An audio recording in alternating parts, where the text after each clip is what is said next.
Hi everyone, MK here. I'm bringing you another card fight Vanguard video, but this one's a little bit different. The reason is because with the release of 17 that happened Friday, I decided to do something that I normally didn't do. This is my top 5 favorite Vanguard cards ever since I joined on... I started playing Vanguard on May 10th, around in May, right when 13 came out, and my first box open was around February, which was 10. That was a week before 11 came out. And this is my top 5 cards. I think that this is not normally by people. This is a personal opinion about design, how relationship with them, and yeah, don't think that way. Yeah. Okay, so it's long as am I using it or not? Appearance, maybe ability, and how and why I like it.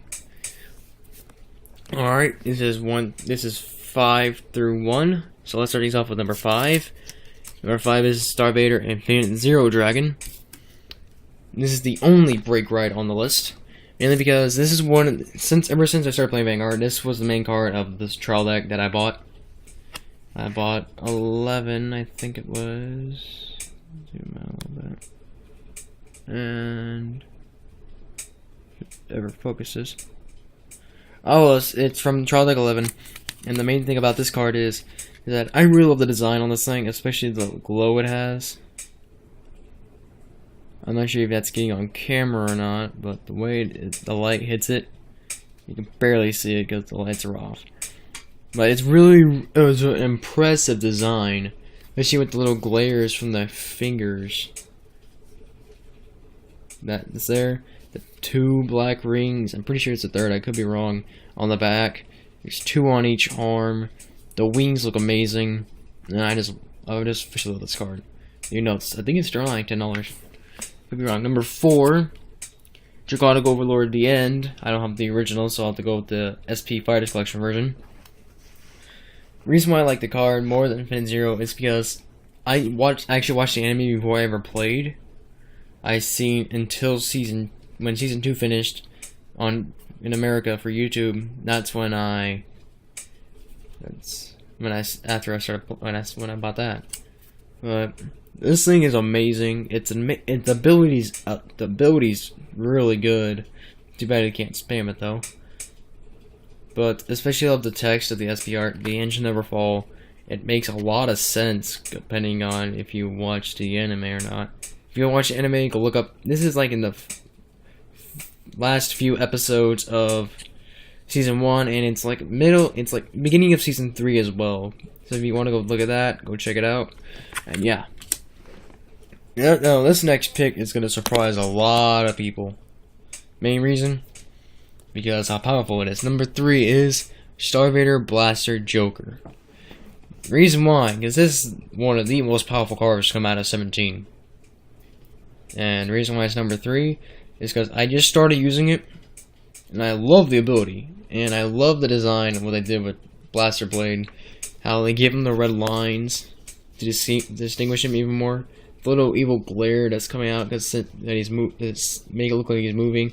The black rings, the little flare that's coming up on the card, make it look like he just like fell or spinned. You can barely see the sword right here. But it's amazing what they did, even the rings around the arms. It's amazing what they did with this card. I just think it's one of the most creative ways that happened in Blaster Blade. Even though, yeah, it's kind of cruel, but you get the point. Then the 2 abilities combined with Marin.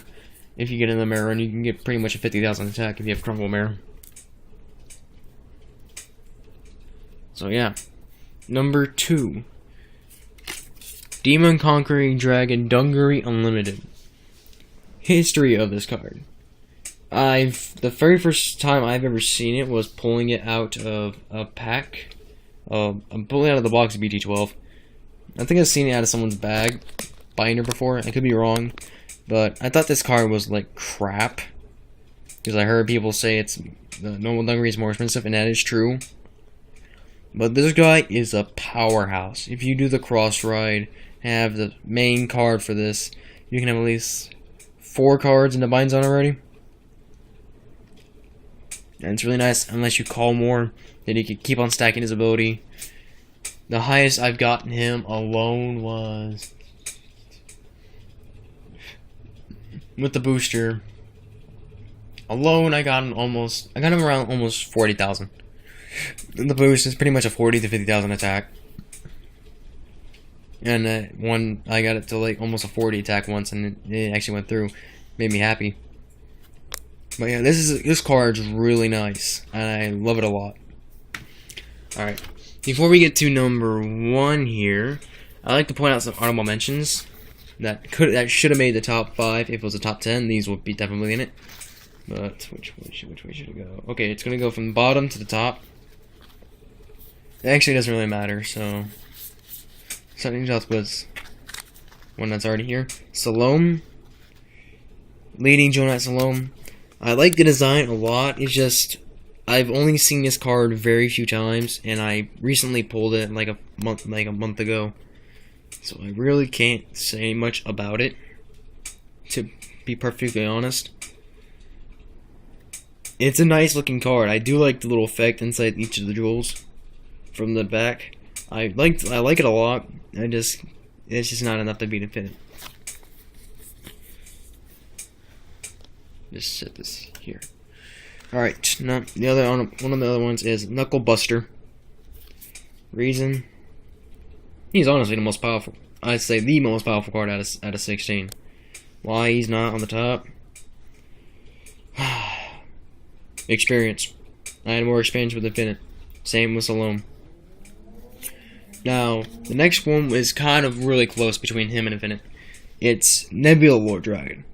People really think that he is a little bit broken. Well, like, I'd say he's a little bit broken, but other people will disagree. Mainly for a reason that he can easily be blocked, but he gives power to everybody. Nice ability. I actually did run him and number 1 in the same deck, but then I jumped to number 1 for obvious reasons, because I was told I couldn't, like, my deck was going 2 separate ways, so I just went the other route. And there's only one card that kind of beats this. And let's go to the last one, Gust Blaster Dragon. This thing is amazing, how it stacks for every card. It's Blaster. I'm not sure if the normal ability stacks. I could be wrong. Leave a comment if it does stack. Because I played against someone that I told him it did stack, but I think I was wrong. But I do know that the limit break is stackable. Yeah, I don't think the normal ability stacks. I could be wrong. But this is a really powerful deck, especially when you use it with Phantom Blaster, Dragon Abyss. Then you can even get more crits and more power, but you can easily be stopped by Perfect Guard. The Perfect Guard is kind of what brings us to an honorable mention. And how was a promo, kind of made it honorable. And the design is absolutely amazing. Let me get it in the light. Look at that. Got the veins and everything. Alright. Before we go to number 1, let's go back and recap. Number 5, Infinite Zero Dragon. In all his glory. Number 4, The End. Number 3, Blaster Joker. Number 4, Unlimited. Number 2, Unlimited. I don't know why I said number 4. Then number 1 is Chaos Breaker Dragon. Reasons, mainly because when I bought the trial deck. If you see that video, he was in the last pack I opened, and it made me really excited because I thought this card was gonna be great, especially when I pulled that beat. And I'm like, yeah. Then I realized this card is amazing. This is a really powerful card. I think it's still in the top 40. I'm pretty sure it is. Too bad Dungaree's not in there. Blaster Joker's is going to be in the top 40 by next week. This card is very powerful. His ability is tremendous. Especially, people say using him and Blaster Jokers in the same deck is good. I disagree. Reason. Sure, you can use the Brave Fang and Volt Line guys to get lock at least 4. Then can unlock the next turn. But having him first can screw you over because you use Limit Break, you Soul Blast. But the problem is, Blaster Joker needs that soul. That's why I just screwed with this. Get the crap out of me. Oh yeah. My favorite card in the entire world. I actually ended up pulling 2. I think I got 2 off someone else. Yeah, I got 2 off someone else. And I was really happy I ended up getting this card. Sure, Nebula I actually didn't run Nebula at first. Mainly Nebula, then I kind of had 2 of him, and then a Twilight, and then I had then I had single Infinite from the limit break for the trial deck. I gave away an Ashley for 4 Nebula. Imagine that. That's when Ashley was still $20 and Nebula was like 4 to 5. Duke, lay down. Good boy. Sorry about that.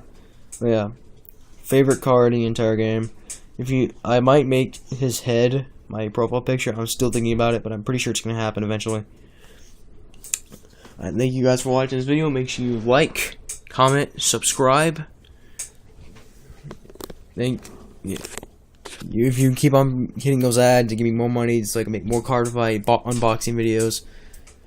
And I would really appreciate it if this can happen, because this game is pretty much almost the world to me. Ever since I started, it got me out of my shell. It really did help. So yeah, thank you guys for watching this video, and make sure you do all the things like I said, and I'll see you guys in the next video. Peace. Wrong card.